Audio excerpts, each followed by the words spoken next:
E aí, vamos mergulhar hoje numa jornada incrível pelo mundo dos felinos. A gente vai desde aquele gato que a gente conhece bem, que dorme no sofá, até os maiores e mais poderosos predadores do planeta. Vai ser uma viagem e tanto.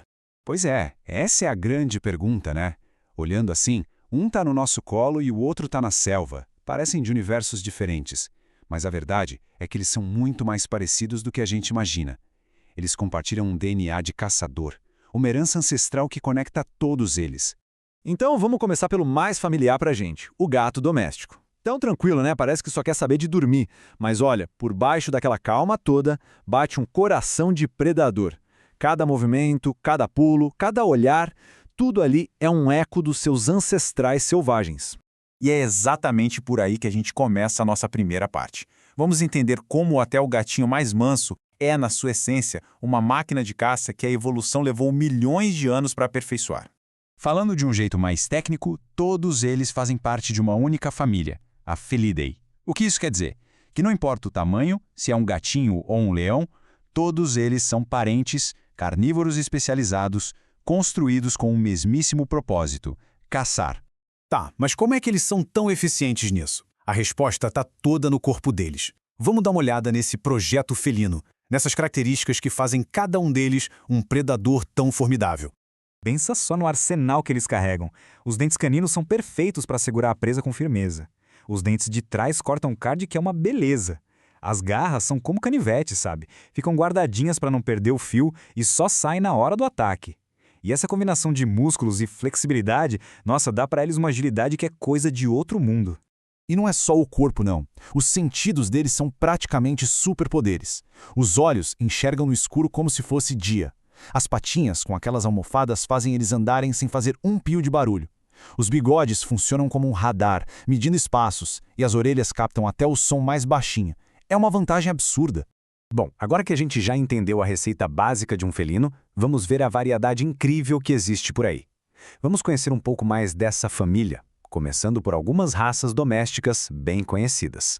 Primeiro, o persa. Todo elegante, com aquele pelo longo, super doce. Ele até parece o oposto de um caçador, né? Mas toda aquela anatomia que a gente acabou de ver, tá tudo ali escondidinho debaixo daquele pelo todo. Aí a gente tem o siamês, uma aparência super marcante, uma personalidade forte. Ele mostra um outro lado dos felinos, o lado independente, mas que também cria laços de lealdade muito fortes. E olha só o angorá, uma raça que veio da Turquia, super brincalhona, se dá bem com crianças.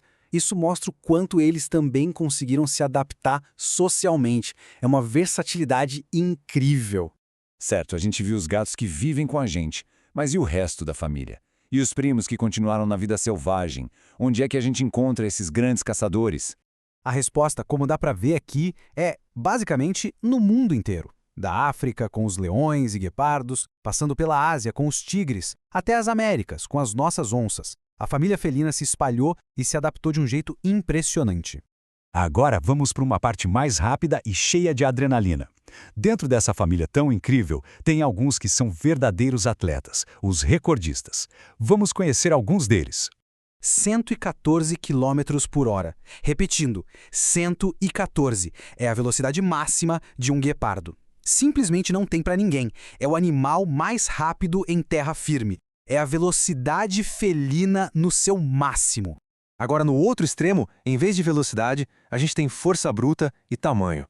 Conheçam o Hércules, um ligre. Ele é um híbrido, filho de um leão com uma tigresa e pesa mais de 418 quilos. É, oficialmente, o maior felino que existe no mundo.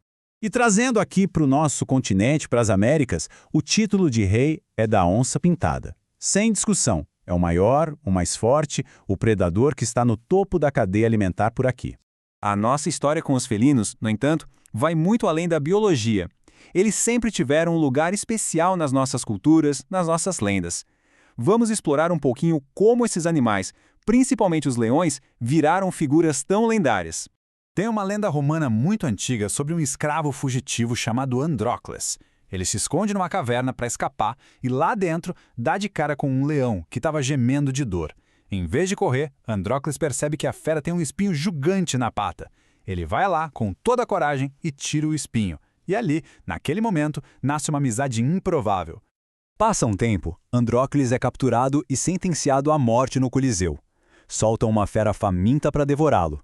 O animal corre na direção dele e, para surpresa de todo mundo, em vez de atacar, o leão começa a lamber o Andrócles. Era o mesmo leão que lhe tinha ajudado. O imperador ficou tão impressionado que libertou os dois. É uma história incrível sobre gratidão, né? E essa presença forte dos leões não fica só nas lendas romanas, não. Em textos super antigos, como a Bíblia, eles aparecem o tempo todo. Na história de Daniel na cova dos leões, nos contos de força do Davi e do Sansão. Eles sempre estiveram lá, representando poder, perigo e, às vezes, até algo divino.